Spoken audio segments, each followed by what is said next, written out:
An Alabama legend has passed away today. Bill Oliver. And I just gotta tell you, man, like he was a legend. Like when he played there and when he coached there. And coach, you know a little bit more about than I do. Like you saw it firsthand in person. Yeah. Coach Oliver was, I mean, you might call him the godfather of the press man. You know what I'm saying? Where everybody today is kind of press man and that kind of stuff. He was like the godfather of it. I'm not saying he invented it or anything to that nature, but that guy perfected it. And back in the day, this would be the 80s. You know, he was at Clemson. You know, of course, he was Alabama, alum, played in 61, that era with, for anybody older, that was Coach Bryant's first national championship, 1961. He was a player there. And then, of course, coached. He was at UT Chattanooga for a period of time. And then for a period of time, he wound up at Clemson. And then, he was just a journeyman coach. But I would say when he was at Clemson, that's when he really gained some notoriety because he was like the not the inventor, but he was like the godfather of the press man. And he had a video VHS, VCR. Anybody remembers that? If you're old like me, he had a one of those coaching tutorial videos out there.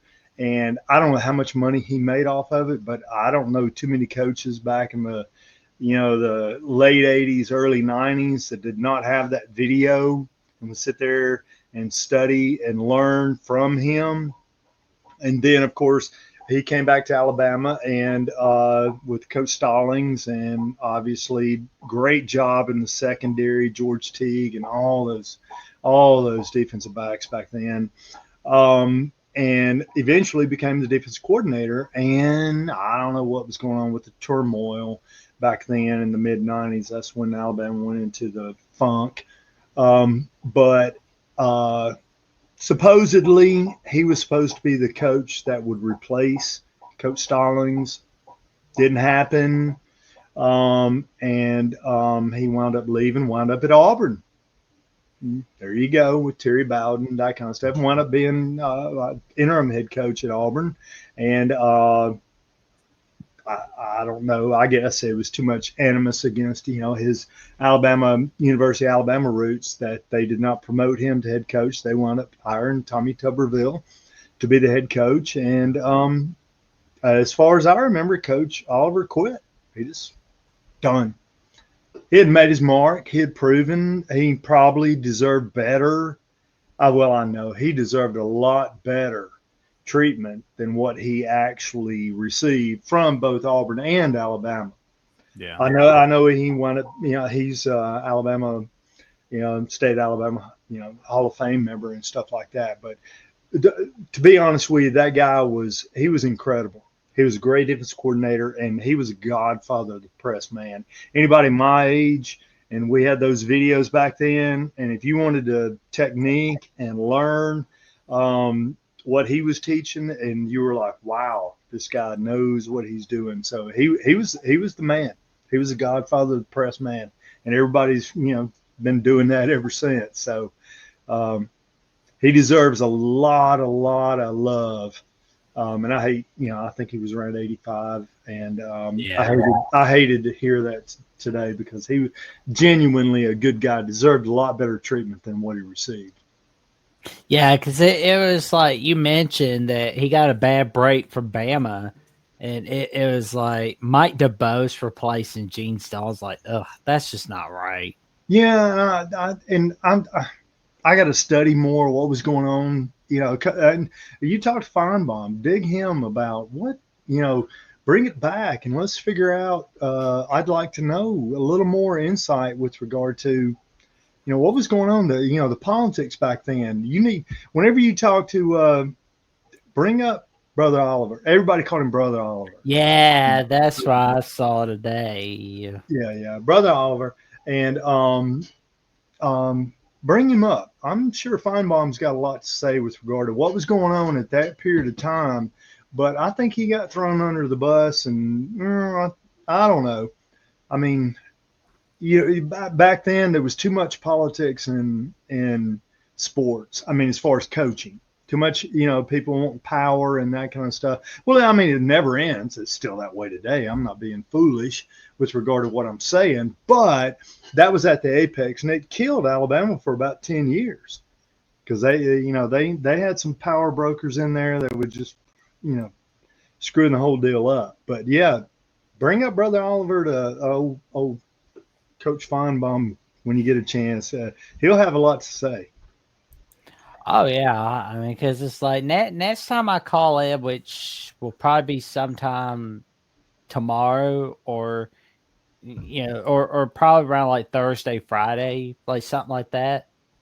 But either way, I know I'll probably be calling Well, it. I would say this: ask him what was his take back when all the power brokers at Alabama, and then Coach Stallings was being forced out, or I don't know what's going on, and then why Alabama did not turn to Bill Oliver, and then next thing you know, he's at Auburn, which tells you Yeah, something right there.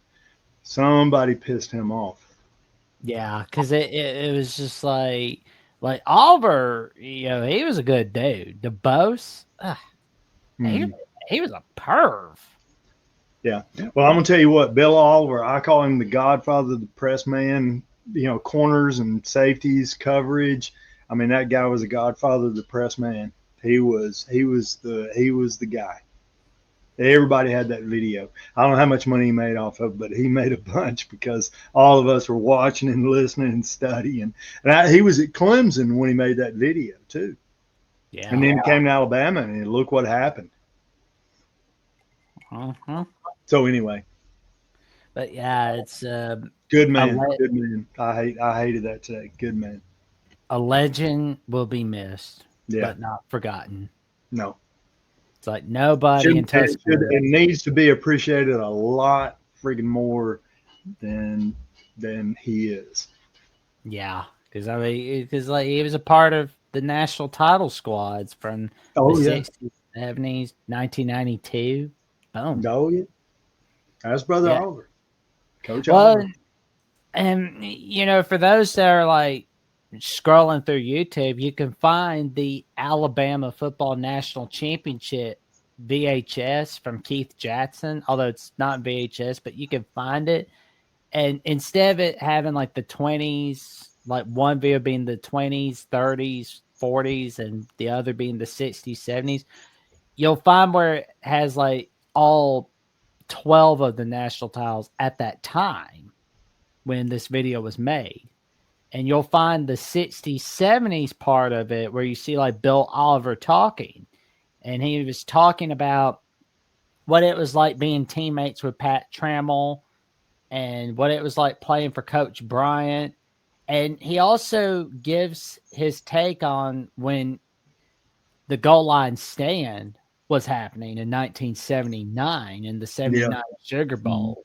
yeah, So it's like I remember that where it's like when that whole deal where Goodman got stopped short yeah, on third and fourth. Like, nope, not today, son.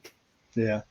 And he played in Pat Trammell, for anybody that doesn't know, was quarterback. He was from Scottsboro, Alabama, which is a remote northeast part of Alabama, and it was just Coach Bryant. I've always heard Coach Bryant had so much respect for Pat Trammell, and then unfortunately he wound up being becoming a doctor, and then unfortunately he died young with cancer, and I know Coach Bryant was really uh, upset. I don't know what the right just was really affected by the death of Pat Trammell because he was so young, so good, so smart, and such a good quality. When he came back to Alabama, Pat Trammell was a guy that Coach Bryant leaned upon because he had such character and stuff like that. So it was such a tragedy. And Bill Oliver was a teammate. Yeah. 1961, that championship team. There we go. I mean, like we said, sad, and it's like gone, but not forgotten. Yeah. And for all of you out there, this is a multi-generational. We go way back. I'm the guy that goes way back, and we can stay. Here we are, 2025. We're fixing to talk about that dadgum spring game here in a second. Yes, we are.